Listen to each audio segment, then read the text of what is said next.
పొట్టకట్టు అనేది ఇందాక చెప్పావు, టవల్ కట్టేసుకుంటారు గట్టిగా, అదేమంటారు పొట్టంతా జారిపోకుండా ఉంటది అని.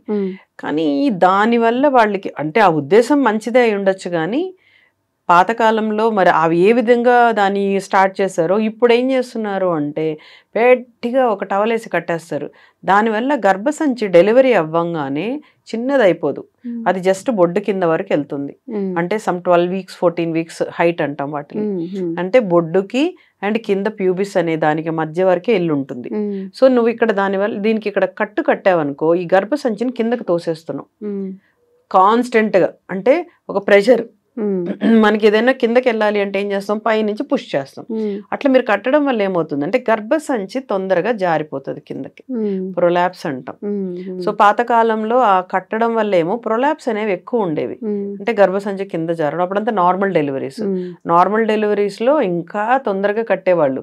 సిజేరియన్స్ లో అయినా కట్టడానికి ఒప్పుకోరు, నొప్పి ఎక్కువ ఉంటుంది కాబట్టి ఒప్పుకోరు. నార్మల్ డెలివరీస్ లో నొప్పి ఉండదుగా, వీలైనంత గట్టి కట్టుకోవడము, అది కాస్త కిందకి జారిపోవడం.